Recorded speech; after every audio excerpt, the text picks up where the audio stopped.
کہ اللہ ہر چیز پر قادر ہے، وہ ہر کام کر سکتا ہے، وہ صرف قادر نہیں ہے بلکہ قدرت کا تخلیق فرمانے والا ہے۔ اس کے پاس صرف طاقت نہیں ہے بلکہ اس نے طاقت کو تخلیق فرمایا ہے۔ ایک ہوتا ہے کہ انسان کو طاقت ملتی ہے، کوئی عمل طاقت دیتا ہے، کوئی انسان طاقت دیتا ہے، کوئی انسان کا ایسٹ اس کو طاقت دیتا ہے، وہ اس کی طاقت نہیں ہوتی، وہ کسی اور کی طاقت ہوتی ہے۔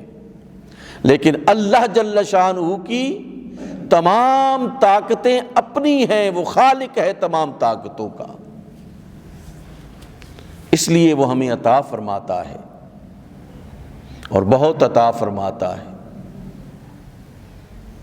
یعنی آپ اندازہ کیجئے کہ بندوں کو اللہ نے کتنی طاقتیں عطا فرمائی ہیں۔ انبیاء کرام کے معجزات دیکھیں آپ، اللہ نے اس خاص جماعت کو کتنی طاقتیں عطا فرمائی ہیں۔ انبیاء کرام نے یعنی انسانی ذہن میں عقل و شعور سے ماورا چیزوں کو کر کے دکھایا کہ وہ سب سے قرب میں ہے اللہ کے، جو اللہ کے سب سے زیادہ قرب میں ہوتا ہے اللہ اسے طاقت عطا فرماتا ہے۔ یاد رکھیے، ہم طاقت کے سرچشموں کو زمین پر تلاش کرتے ہیں، طاقت کے سرچشمے اللہ سبحانہ و تعالیٰ نے ہمارے اندر رکھے ہیں، کیونکہ وہ طاقت عطا فرمانے والا ہے۔ اس نے انبیاء کو طاقتیں دیں، اس نے صالحین کو طاقت دی۔ کوئی بھی بندہ عقلی طور پر یہ سوچ سکتا ہے کہ سیدنا سلیمان علیہ السلام تو نبی ہیں، رسول ہیں، اللہ کے چنیدہ لوگوں میں سے ہیں، انبیاء و رسل کی جماعت میں سے ہیں،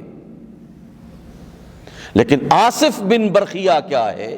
آصف بن برخیہ تو امتی ہے سیدنا سلیمان علیہ السلام کا۔ وہ کہتا ہے کہ میں بلقیس کا تخت کتنی دیر میں لے آؤں گا؟ قبل ان یرتد الیک طرفک، کہ اے سیدنا سلیمان آپ کی آنکھ جھپکے گی تو میں وہ تخت آپ کے سامنے جو ہے وہ حاضر کر دوں گا۔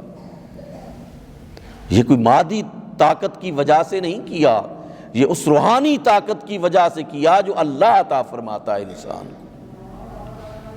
روحانی طاقت کے بغیر یہ ممکن نہیں ہے۔ مادی طاقتوں کے تمام تر وسائل یہاں پر جواب دے جاتے ہیں کہ کئی قفلوں میں بند وہ تخت جو خود بلقیس بند کر کے آئی، جس کی چابیاں اس کے پاس تھی، وہ کیسے جو ہے وہ چشمے زدن میں آیا اور سیدنا سلیمان علیہ السلام نے سامنے دیکھا تو کیا کہا؟ ھذا من فضل ربی، کہ یہ میرا رب کا فضل ہے۔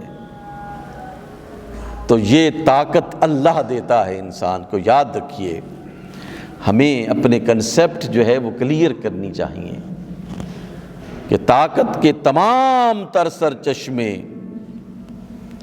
اللہ کے پاس ہیں اور وہی ہے جو عطا کرتا ہے۔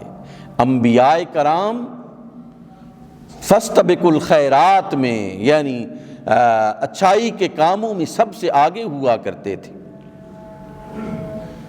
قرآن مجید نے گواہی دی ان کی کہ انہم کانوا یسارعون فی الخیرات، کہ وہ خیرات میں بہت جلدی کیا کرتے تھے، اچھے کاموں کے لیے وہ بہت جلدی کیا کرتے تھے۔ یسارعون فی الخیرات، بھاگے بھاگے جاتے تھے، ذرا بھی تأمل نہیں کرتے تھے کہ یہ خیر کا کام ہے، اس کو بس کر دیا جائے۔ قرآن مجید صفات بیان کر رہا ہے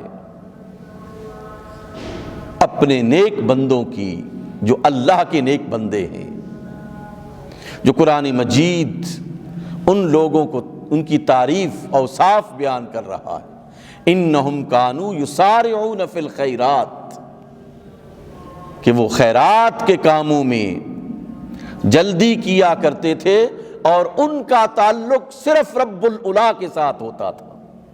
وہ مادی وسائل کی طرف توجہ نہیں کرتے تھے کہ مادی وسائل کا تخلیق کنندہ جب ان کے ساتھ راضی ہو جائے تو وہ تمام وسائل ان کے پاس پھر آ جاتے ہیں۔ یہ بات ہمیں سمجھنی چاہیے۔ جب رب راضی ہوتا ہے تو سب کچھ ملتا ہے، جب وہ ناراض ہو جائے تو جو پاس ہوتا ہے وہ بھی چلا جاتا ہے۔